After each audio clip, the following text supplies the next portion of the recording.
Hi everyone, welcome back to the channel. My name is Karen and we're continuing to read from Genesis. I'm reading from the New King James Bible, and today I'll be reading from Genesis chapters 25 and 26.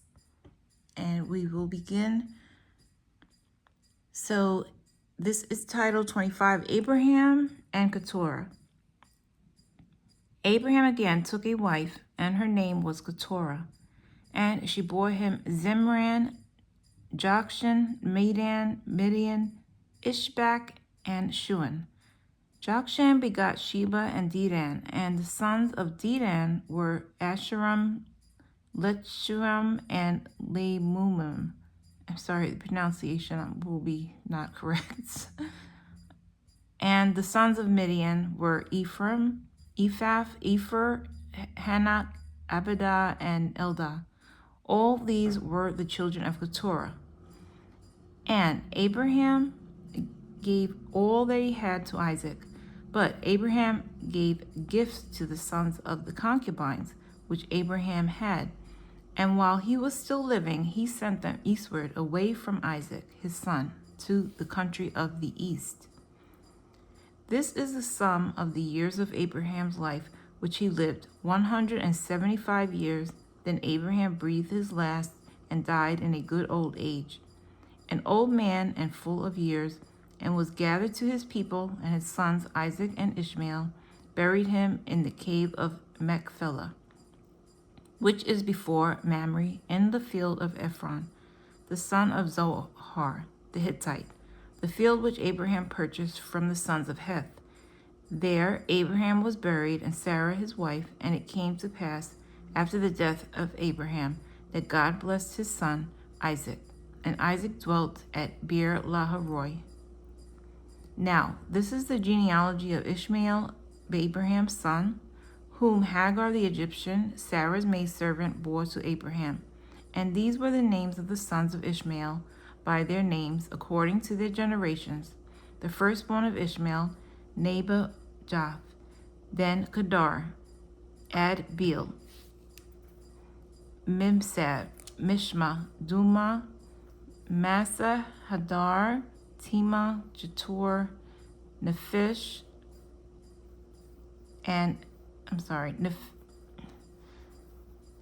Nephish and Kedema. These were the sons of Ishmael. These were their names by their towns and their settlements, 12 princes according to their nations. These were the years of the life of Ishmael, 137 years, and he breathed his last and died, and was gathered to his people. They dwelt from Havilah as far as Shur, which is east of Egypt, as you go toward Assyria. He died in the presence of all his brethren. This is the genealogy of Isaac, Abraham's son. Abraham begot Isaac. Isaac was 40 years old when he took Rebekah as a wife, the laughter of Bethuel, the Syrian of Padan Aram, the sister of Laban, the Syrian. Now Isaac pleaded with the Lord for his wife, because she was barren, and the Lord granted his plea. And Rebekah his wife conceived, but the children struggled together within her. And she said, "If all is well, why am I like this?" So he went to inquire of the Lord, and the Lord said to her, "Two nations are in your womb. The two people shall be separated from your body. One people shall be stronger than the other, and the oldest shall serve the younger."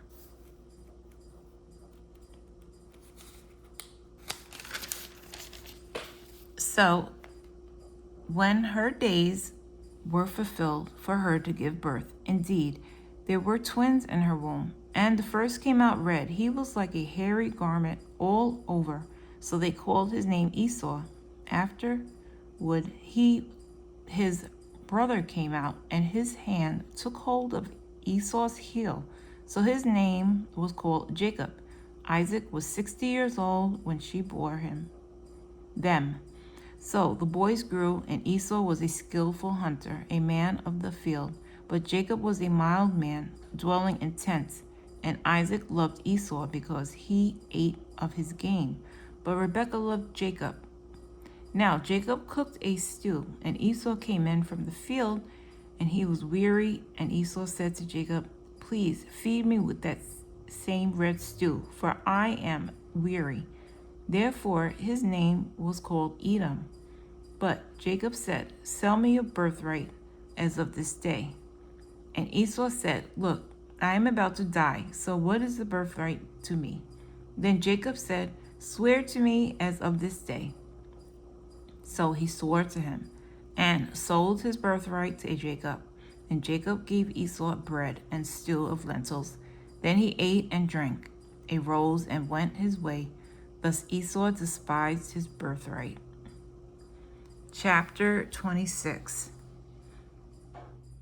There was a famine in the land beside the first famine that was in the days of Abraham. And Isaac went to Abimelech, king of the Philistines, in Gerar. Then the Lord appeared to him and said, "Do not go down to Egypt. Live in the land of which I shall tell you. Dwell in this land, and I will be with you and bless you. For to you and your descendants I give all these lands, and I will perform the oath which I swore to Abraham your father, and I will make your descendants multiply as the stars of heaven.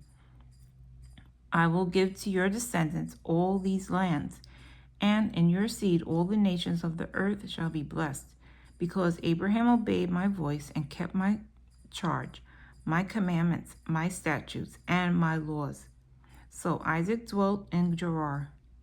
And the men of that place asked about his wife, and he said, "She is my sister." For he was afraid to say, "She is my wife," because he thought, "Lest the men of the place kill me for Rebekah, because she is beautiful to behold." Now it came to pass, when he had been there a long time, that Abimelech, king of the Philistines, looked through a window and saw, and there was Isaac showing endearment to Rebekah his wife. Then Abimelech called Isaac and said, "Quite obviously she is your wife, so how could you say she is my sister?" Isaac said to him, "Because I said, lest I die on account of her." And Abimelech said, "What is this that you have done to us? One of the people might soon have lain with your wife, and you would have brought guilt on us." So Abimelech charged all his people, saying, "He who touches this man or his wife shall surely be put to death." Then Isaac sowed in that land and reaped in the same year 100-fold, and the Lord blessed him. The man began to prosper and continued prospering until he became very prosperous, for he had possessions of flocks and possessions of herds and a great number of servants. So the Philistines envied him. Now the Philistines had stopped up all the wells which his father's servants had dug in the days of his father, and they had filled them with earth. And Abimelech said to Isaac, "Go away from us, for you are much mightier than we." Then Isaac departed from there and pitched his tent in the valley of Gerar and dwelt there. And Isaac dug again the wells of water which had stopped them up after the death of Abraham. He called them by the names which his father had called them. Also Isaac's servant dug in the valley and found a well running water there. But the herdsmen of Gerar quarreled with Isaac's herdsmen, saying, "The water is ours." So he called the name of the well Esek, because they quarreled with him. Then they dug another well, and they quarreled over that one also. So he called its name Sitnah, and he moved from there and dug another well, and they did not quarrel over it. So he called its name Rehoboth, because he said, "For now the Lord has made room for us, and we shall be fruitful in the land." Then he went up from there to Beersheba, and the Lord appeared to him the same night and said, "I am the God of your father Abraham. Do not fear, for I am with you. I will bless you and multiply your descendants for my servant Abraham's sake." So he built an altar there and called on the name of the Lord. And he pitched his tent there, and there Isaac's servants dug a well. Then Abimelech came to him from Gerar, with Azusa, one of his friends, and Phicol, the commander of his army. And Isaac said to them, Why have you come to me, since you hate me and have sent me away from you? But they said, We have certainly seen that the Lord is with you. So we said, Let there now be an oath between us, between you and us, and let us make a covenant with you, that you will do us no harm, since we have not touched you, and since we have done nothing to you but good, and have sent you away in peace. You are now the blessed one of the Lord. So he made them a feast, and they ate and drank. Then they arose early in the morning and swore an oath with one another. And Isaac sent them away, and they departed from him in peace. It came to pass the same day that Isaac's servants came and told him about the well which they had dug, and said to him, We have found water. So he called it Sheba. Therefore the name of the city is Beersheba. When Esau was 40 years old, he took as wives Judith, the daughter of Beeri the Hittite, and Basemath, the daughter of Elon the Hittite. And they were a grief of mind to Isaac and Rebekah. And that is the end of chapters 26. I'll continue with chapters 27 and 28. God bless you for listening, and I hope you have a very wonderful day or evening.